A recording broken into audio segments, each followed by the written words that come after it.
안녕하세요. 오늘의 뉴스레터에 오신 걸 환영합니다. 대한민국 공군이 또 한 번 엄청난 사고를 냈습니다.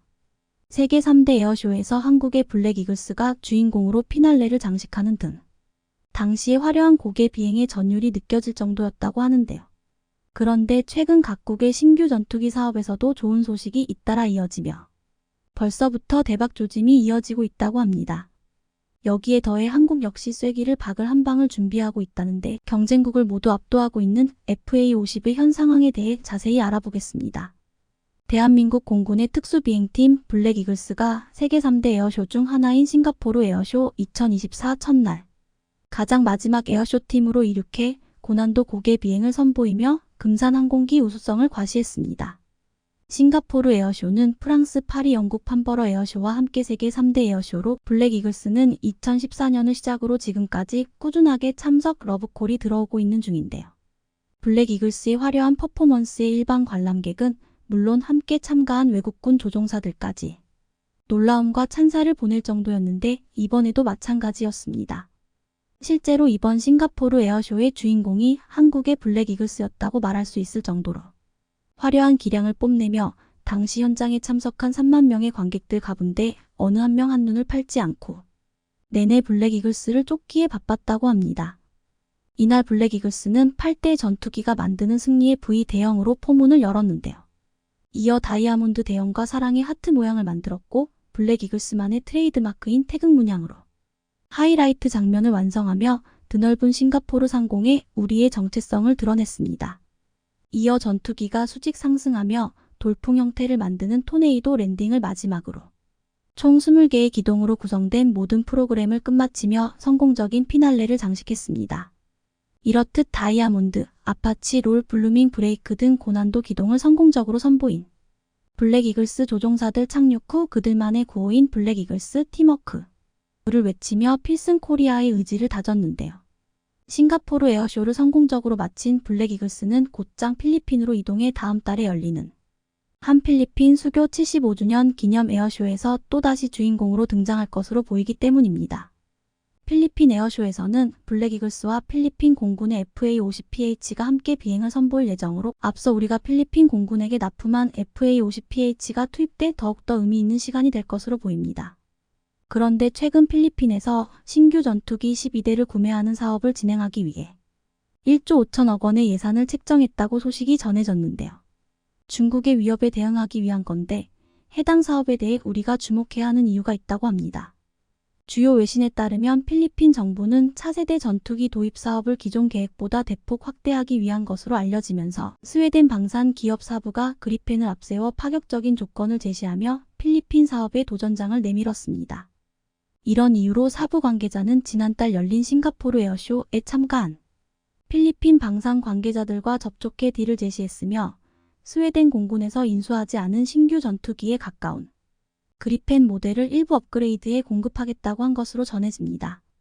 하지만 해당 모델은 신형 항공전자 장비가 적용되지 않아 필리핀 측이 거절한 것으로 알려졌지만 포기하지 않고 사부는 다음 달 필리핀과 국방물자, 장비 조달 MOU를 통해 필리핀 사업을 공략한다는 계획입니다. 현재 우리도 FA-50으로 필리핀 사업에 도전장을 내밀 예정인데 그리펜을 상대할 수 있는 유일한 기종으로 꼽히면서 사실상 2파전이 될 거라는 전망이 나옵니다. 이런 이유로 필리핀을 우리 쪽으로 끌어오기 위해 스웨덴처럼 우호 전략을 취해야 한다는 이야기도 나오고 있지만 사실 우리의 경우 스웨덴과 상황이 아주 다릅니다. 실제로 이미 한국은 경쟁국인 스웨덴을 압도하고 있는 상황이기 때문입니다. 무엇보다도 현재 필리핀이 FA-50PH를 인수한 뒤 성능과 신뢰성, 후속 군수 지원에 엄청난 만족감을 드러내고 있는데요. 그것도 그럴 것이 2017년 필리핀군은 무장단체 IS와 연계된 자국 내 테러 조직 토벌 작전 때 FA-50PH의 우수한 성능 덕분에 테러 조직 수장과 지휘부를 제거하는 등 큰 성과를 거둘 수 있었습니다. 이렇듯 이미 필리핀 공군에서 활약 중인 FA-50이 이번 신규 전투기 도입 사업에서도 반면에 현재 스웨덴이 필리핀에 제안한 모델은 최신형 그리펜 NG가 아닌 중고 그리펜을 개량한 일명 그리펜 플러스입니다. 사부가 보유한 잉여 기체와 스웨덴 공군에서 퇴역한 기체를 신품 수준으로 정밀 수리한 뒤 그리펜 NG에 적용된 신기술로 업그레이드 해주겠다는 겁니다. 이런 방법으로 필리핀 예산 범위에 맞춰 그리펜 14대를 공급할 수 있다는 게 스웨덴의 설명이지만 필리핀이 탐탁지 않아 하고 있는 상황입니다. 상황이 이러자 스웨덴 대사는 최근 필리핀 측과의 회동에서 전투기 판매와 함께 정부 차원의 금융 프로그램도 제안했는데 필리핀이 필요로 할 경우 차관이나 대출 보증 같은 지원을 해주겠다고 약속했습니다. 이렇듯 스웨덴의 세일즈 행보가 다소 다급해진 건 작년 6월 필리핀 국방장관이 교체된 것과 깊은 관련이 있어 보입니다. 사실 테오도로 신임 필리핀 국방장관은 과거 FA-50 전투기 도입 당시 필리핀 공군 자문위원으로 활동하며 예비역 공군 대령 신분을 부여받은 인물입니다. 특히나 그는 필리핀 공군의 FA-50PH 도입과 운용에 대한 깊은 이해를 바탕으로 FA-50 시리즈의 우호적인 인사로 유명한데 이런 이유로 스웨덴에서 발등에 불이 떨어질 수밖에 없었던 겁니다. 그런데 이런 배경을 차치하고서라도 KAI가 제안한 FA-50 블록 20은 중고 그리펜과 비교할 수 없을 정도로 매력적인 대안인데요. FA-50 블록 20은 앞서 폴란드와 말레이시아 공군이 주력 경전투기로 도입을 결정했을 만큼 이미 품질을 인정받은 전투기입니다. 더구나 최대 이륙 중량은 13.5TU로 그리펜과 비슷하고 AESA 레이더와 최신 항공전자 장비도 탑재했습니다. 또한 암람과 IRIS-T 등 각종 고성능 공대공 미사일은 물론 스나이퍼 타깃팅 포드를 적용해 다양한 정밀 유도 무기를 투발할 수 있는데 심지어 미사일 운용 능력은 앞으로 더 강화될 전망입니다.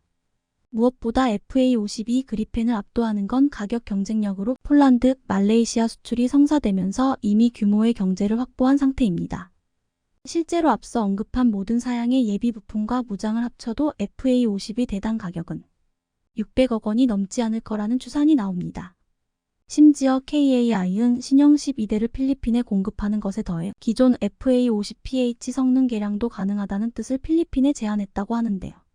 이렇게 되면 필리핀으로선 1조 4천억 원의 비용으로 고성능 4.5세대 전투기를 사실상 24대나 확보할 수 있게 되는 겁니다.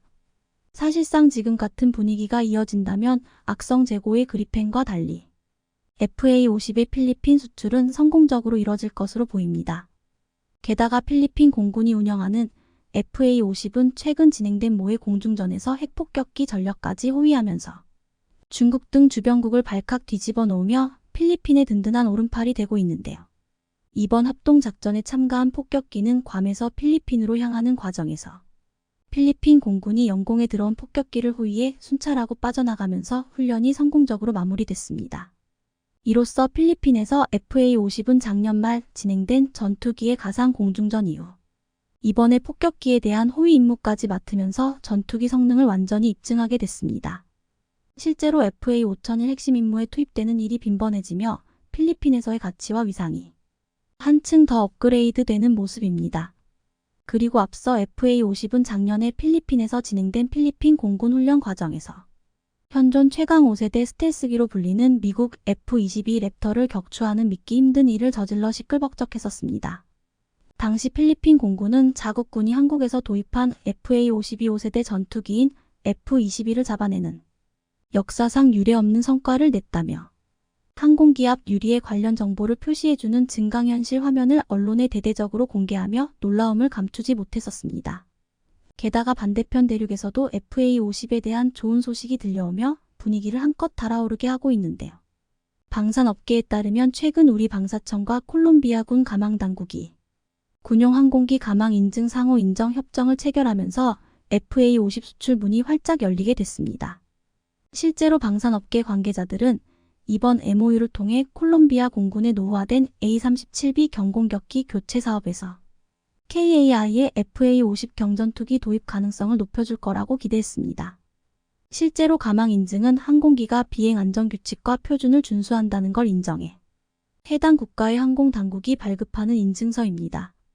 이번 협정은 남미 국가와는 첫 번째로 맺은 거라 의미가 남다른데 특히나 대한민국의 항공기의 안전성과 기술력을 인정받고 남미 지역 수출 확대에 기여할 것으로 기대되고 있습니다. 현재 콜롬비아의 경우 퇴역한 A-37B 드래곤플라이 경공격기를 대체할 차세대 첨단 제트 훈련기 도입 사업을 진행 중이며 총 규모는 8천억 원에 달할 것으로 알려졌는데요. FA-50은 이탈리아 알레니아, 아에르마키의 M346과 함께 후보로 검토되고 있지만 여러모로 상황은 우리에게 유리합니다. 이렇듯 이번에 KAI가 콜롬비아와 FA50 판매 촉진 협약을 체결하면서 FA50의 콜롬비아 수출에 한 걸음 더 다가서게 됐다는 평가가 나옵니다. 그것도 그럴 것이 사실 콜롬비아 당국은 2년 전부터 KAI의 FA50을 A37B 훈련기 대체기로 유력하게 봤었습니다. 그리고 이런 와중에 콜롬비아 정부의 포괄적인 국방체계 승인이 이뤄지면서 한국형 전투기 도입이 확실시된 겁니다. 이와 같이 많은 국가들이 FA50으로 항공 전력의 기반을 다지며 내친 김에 KF-21까지 탐내고 있는 중인데요. 그래서 국방과학연구소는 최근 램제트 미사일 자체 개발을 선언하며 중동을 비롯한 다양한 국가들을 위해 국산 램제트 공대공 미사일 개발에 착수할 것으로 알려졌습니다. 이는 본격적으로 올해 개발이 추진될 것으로 보이며 이렇게 되면 KF-21의 수출은 더욱더 날개를 따를 것으로 보이는데요. 전 세계를 누빌 한국형 전투기의 그 멋진 모습을 상상해보니 마음이 벌써부터 벅차오릅니다. 최근 러시아의 우크라이나 침공 여파로 인해 전 세계가 국방에 대한 중요성을 뼈저리게 통감하게 되면서 세계 곳곳에서 한국 무기에 대한 수요가 폭증하고 있습니다. 특히 지난 23일 미국 군사 전문회체인 디펜스 뉴스에 충격적인 보도가 나온 직후 러시아와의 무력 충돌 가능성이 대폭 증가한 우크라이나 인근의 주변국들과 인접국들과의 분쟁이 더욱 심각해지고 있는 중동 국가들 사이에서 한국 무기에 대한 관심과 문의가 폭증하기 시작하고 있는 상황인데요.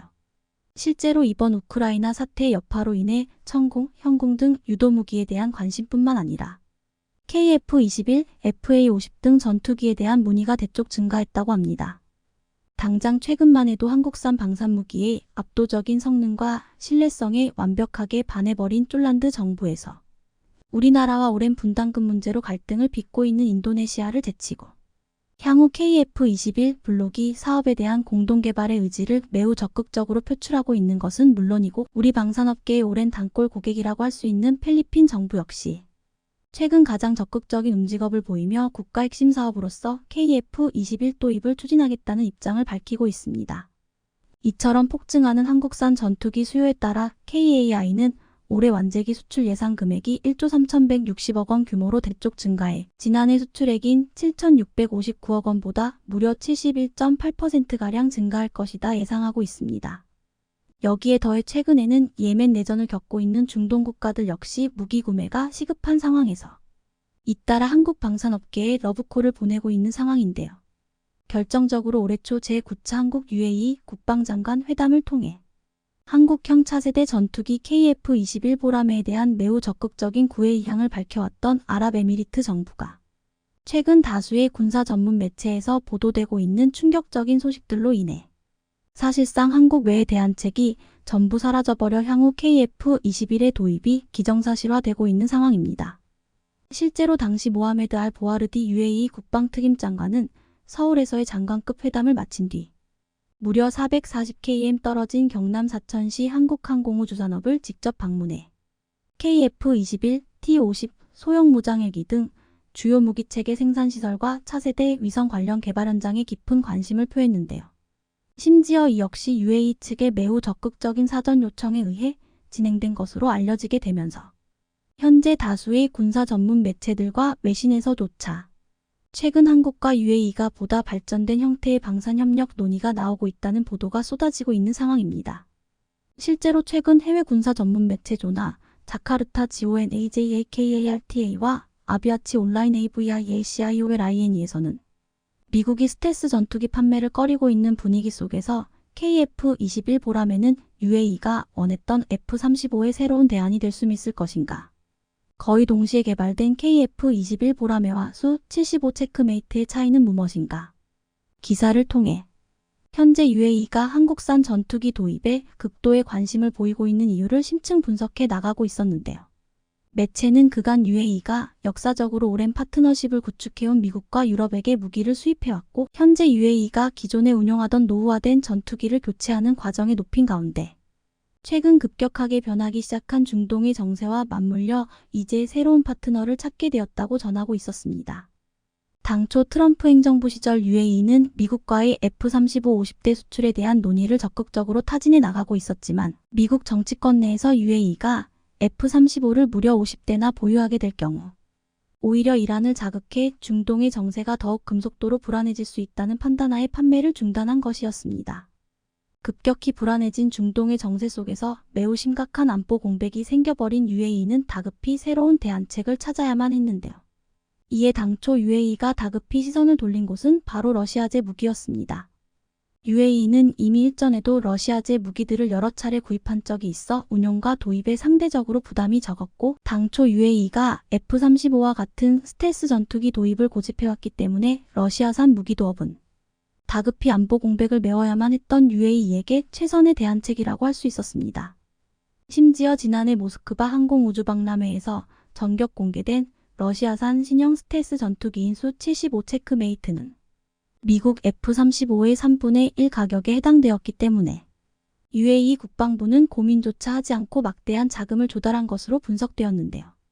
특히 체크메이트를 생산한 러시아 통합항공기 제작사 UAC 측은 그동안 여러 항공기 메이커를 인수합병하는 과정에서 무려 8조 3천억 원에 달하는 채무로 깊은 고민에 빠져 있었기 때문에 이때까지만 해도 UAE와 러시아 측의 이해관계는 서로 원원하는 관계라고 할 수 있었습니다.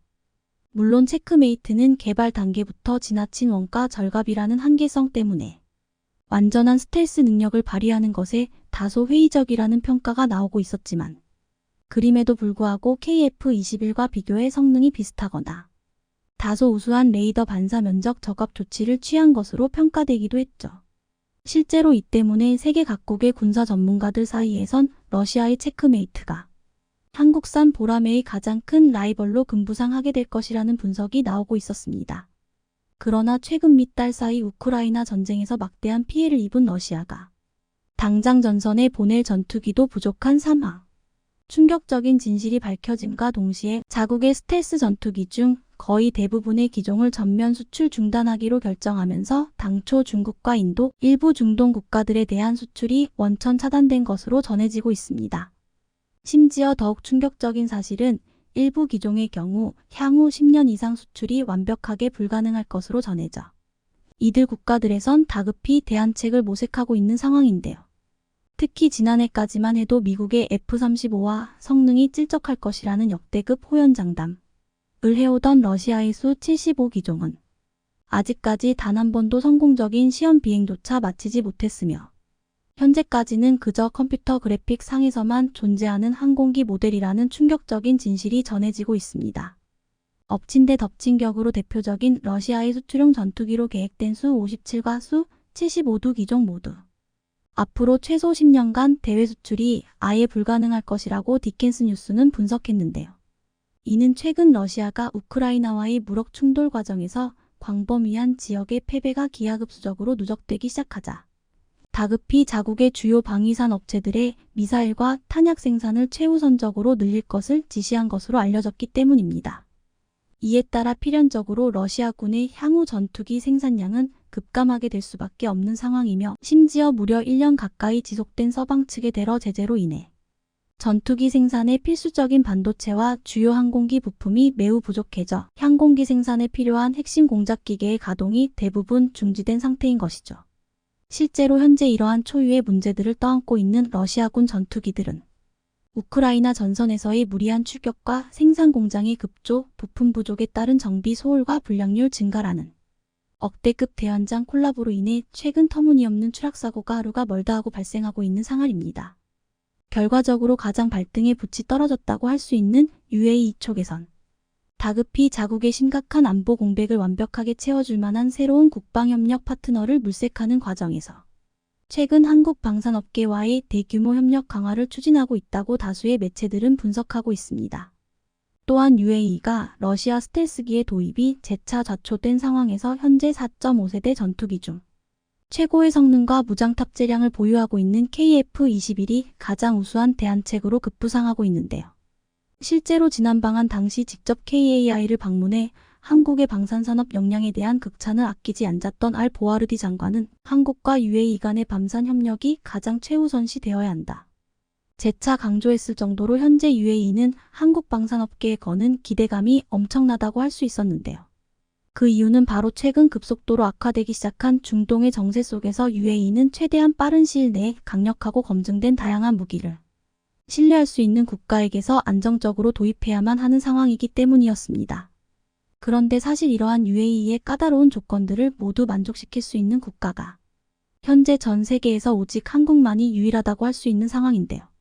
게다가 최근 글로벌 방산업계의 다크호스로 떠오르고 있는 한국 무기의 가장 큰 경쟁력은 다른 국가들과의 이해관계가 다소 옅은 중립국이라는 이점과 가격 대비 성능이 압도적이고 방위산업 후발주자인 점 등을 최고의 장점으로 꼽고 있었습니다.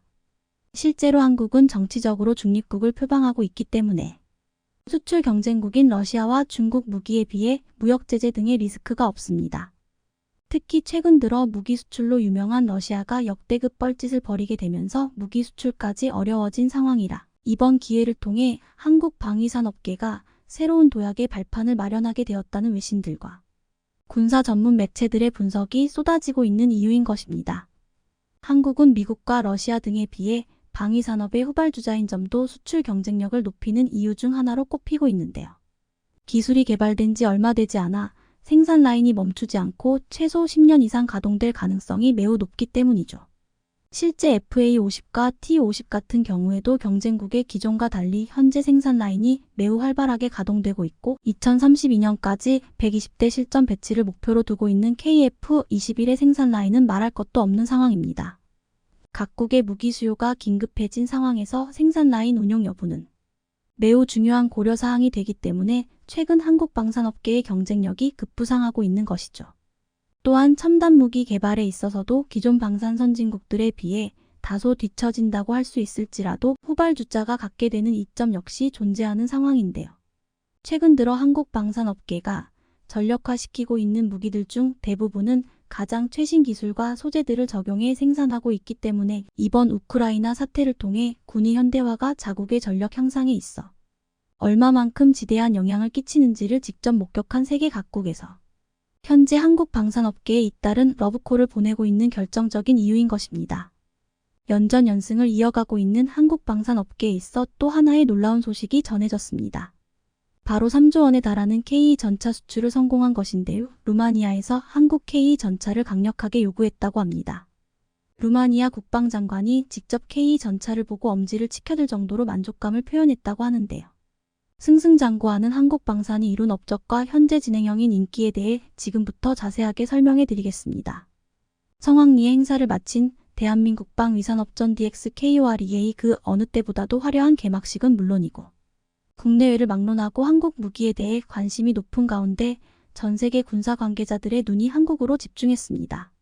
무기 수입이 다급한 일부 해외군 관계자들은 직접 산업전의 모습을 드러내며 한국 무기를 직접 눈에 담고자 열심히 행사장을 돌아다니는 모습을 보였는데요. 슬로바키아는 물론이고 폴란드 관계자들도 모습을 보였습니다.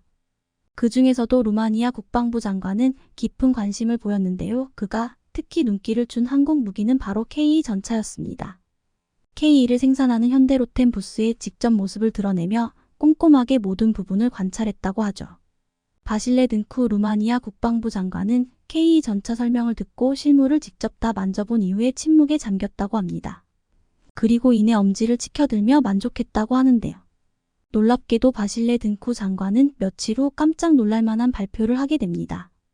KE 전차 도입을 위한 추진 의향서를 한국과 작성한 것인데요. 한국 고위급 회담을 연 루마니아 국방부 장관은 날이 갈수록 위태로운 국제 상황에 한국의 도움이 필요하다고 요청했습니다.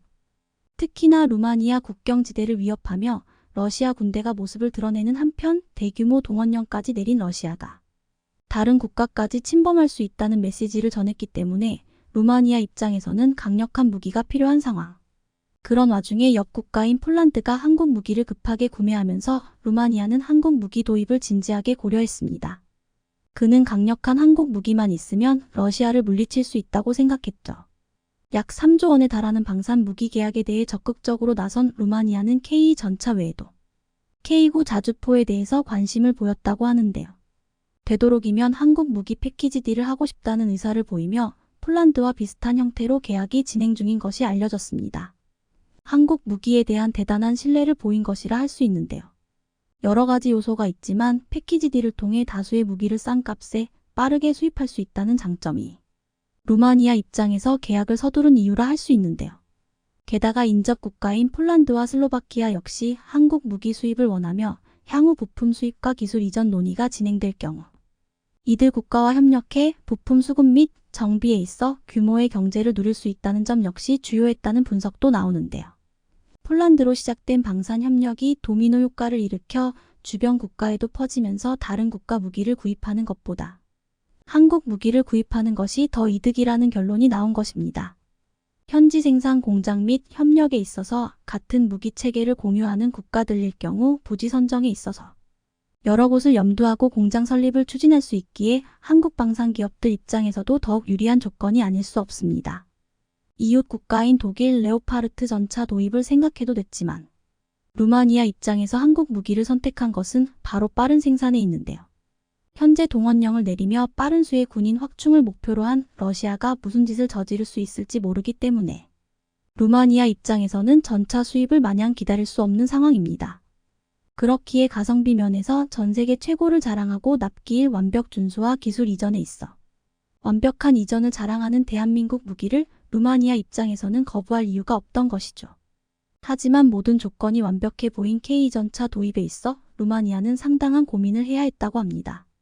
특히 기존 전차들이 소련제라는 점이 큰 고민이었다고 하죠.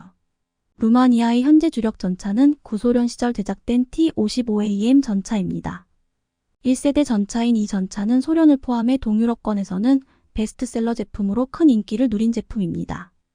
전면 장갑 200 주포 구경 100 최대 속도 48kmh를 자랑하며 무게도 36톤가량으로 동유럽 환경에서 무리 없이 작동되는 전차입니다. 게다가 구형 포탑은 어느 방향에서든 큰 경사 각도를 확보할 수 있어 포격 시 사거리 확보에 용이하다는 특징을 지니고 있습니다. 전면 장갑 역시 현재 기준으로도 포탄을 튕겨내거나 막아낼 수 있을 정도로 비교적 높은 방어력을 가진 제품인데요. 무엇보다 적은 엔진 출력으로도 상당한 기동성을 갖춘 제품이라는 점이 이 전차가 동구권에서 인기를 누리게 한 이유였습니다. 루마니아 역시 구소련 제품인 T-55AM을 도입했죠. 그러나 갈수록 문제점이 발견되면서 루마니아 입장에서는 T-55AM 제품을 대체할 새 전차 사업이 시급해졌습니다. T-55는 명중률 차원에서 최악의 물건이었던 것인데요.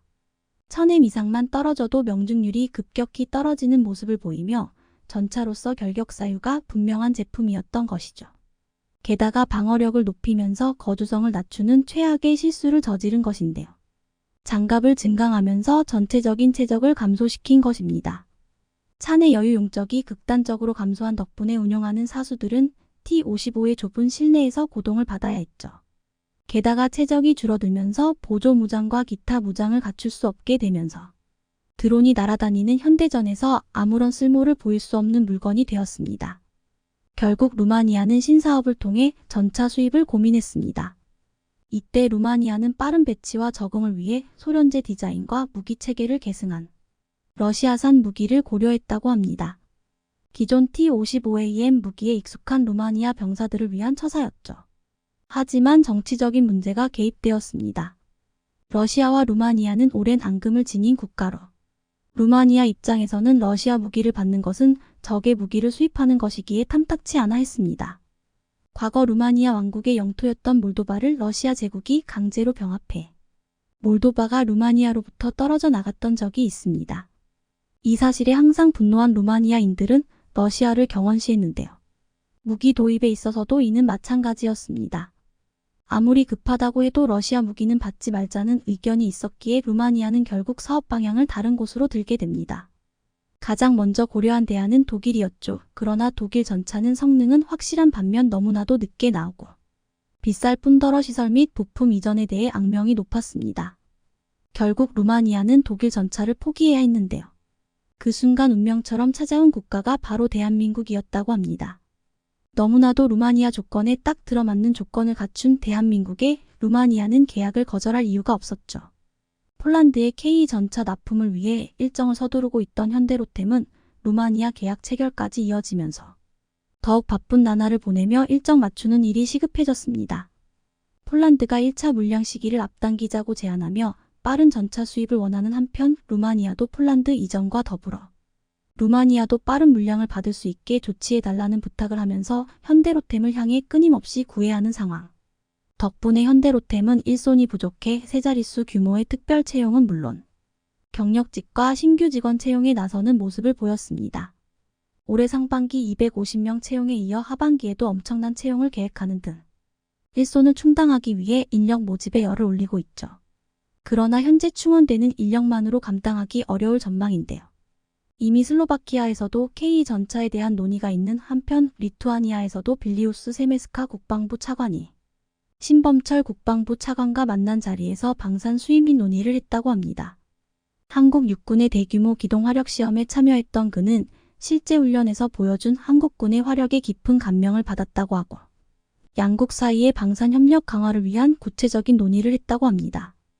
여기서도 마찬가지로 한국 K 전차를 언급했다고 하는데요. 파키스탄과 사우디아라비아 등 중동 지역 국가들에서도 K 전차를 탐냈다는 이야기가 나오고 있습니다.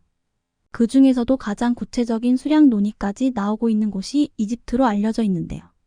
이미 작년 2021년 이집트 방산 전시회 기간에 K고 자주포는 물론 K 전차에 관해 공동생산과 기술 협의에 대해 논의하면서 한국 전차 수입에 굉장한 열의를 보여준 바 있었는데요. 엘디바 원전 사업과 관련 이집트가 성의를 보여주면서 한국 역시 이집트에게 큰 선물을 할 것이라는 분석이 지배적입니다. 특히 이집트 항구건설 및 각종 건설 사업에 한국이 잇따라 수주를 성공하는 성과를 거두는 등 이집트 한국 관계가 공고한 상황. 현재 수준으로는 턱도 없을 정도로 K 전차 수출에 있어 한국이 부하가 걸리지 않을까 걱정될 정도인데요. 최근 한국의 무기 수출이 폭발적으로 증가하면서 올해 100억 달러를 뛰어넘을 것이다. 라는 소식을 전했습니다. 매체는 한국의 무기 수출이 최근 5년간 약 176%가 증가해 국제 무기 시장에서 2.8%의 점유율을 차지하며 세계 8위에 올랐고 이런 한국의 방산 수출 호조는 연말까지 이어져 연간 수출액이 100억 달러를 돌파할 것으로 내다봤습니다. 우리나라의 방산 수출이 호조를 이루기 시작할 때부터 중국의 전문가들과 언론들은 한결같이 한국의 무기 수출을 폄하하기 바빴습니다. 한국은 기술 이전을 해줍니다. 그냥 전체를 조립하는 기술 이전을 해주는 것이지 무기의 원천 기술을 말하는 것은 아닙니다. 한국은 원천 기술이 없으니까요. 그러니 전체를 조립하는 기술을 이전해주는 겁니다. 심지어는 조건 없이 이전해주기도 하고 생산 라인을 깔아주기도 합니다. 비록 한국은 대형 무기를 만드는 전체 생산 라인과 연구 제작 시스템, 그리고 개발 능력은 없지만 조립과 설계 제조 및 원가라는 장점은 분명히 갖고 있습니다. 저렇게 조립하는 것은 그냥 다른 사람의 부품과 기술을 가져와서 어찌됐든 만들어서 그 기술과 제품을 공급하면 그만이니까요. 그런데 우리나라가 작년부터 영국 육군이 기동화력 체계 MFP 자주포 획득 사업의 제안을 받으면서 영국 정부와 현지 방위 산업 관계자들로부터 주목을 받기 시작하자 중국이 바짝 긴장하고 있는 모양새입니다. MFP 사업은 기동화력 체계 증강 사업을 추진 중인 영국 정부가 자국의 노후화된 AS-90을 대체할 신형자주포 116문을 제공할 목적으로 진행되며 그 금액만 무려 1조 원에 이르는 대규모 사업으로 2025년에 최종 사업자를 선정, 2027년 전력화를 목표로 하고 있습니다. 한화 디펜스는 작년에 영국 국방부가 주관하는 DSEI 국제방산전시회에 참가해 첨단 지상 장비와 무인 방산 시스템을 선보이며 이미 눈도장을 찍은 바 있습니다. 그런데 이번 영국의 MFP 사업의 핵심 요건은 자동화 포탑의 탑재 여부입니다. 따라서 지금 사용하고 있는 K9의 개량형인 K9A1은 반자동 탄약장 전체계를 갖고 있기 때문에 우리는 이를 다시 개량한 K9A1을 가지고 명국을 접수하러 가게 됩니다. K9A2의 스펙을 보면 이보다 더 위대한 자주포는 당분간 나오지 않을 것이다. 라는 말이 절로 나올 정도입니다. 기존의 K9A1의 탄약 운용 시스템은 반자동 또는 수동이었지만 K9A2에서는 탄약 장전 시스템을 완전 자동화해서 버튼 하나만으로 사격이 가능할 수 있도록 자동화했습니다. 즉 좌표만 입력하면 포신이 자동으로 작동되며 포탄과 장약도 자동으로 장전되게 되는데 이를 통해 정지 상태에서는 30초 내에 사격이 가능하게 되며 이동 중에도 1분 안에 포탄을 쓸 수 있게 됩니다. 이렇게 자동 장전되는 완전 자동 장전 장치 덕분에 기존 5명의 승무원은 절반으로 줄어들게 되어 인력 감축의 이점까지 얻게 됩니다. 특히 중국의 온라인에서는 이 K9A의 자동 장전 장치 영상에 기가 막히다는 반응들이 다수를 이루고 있는데요.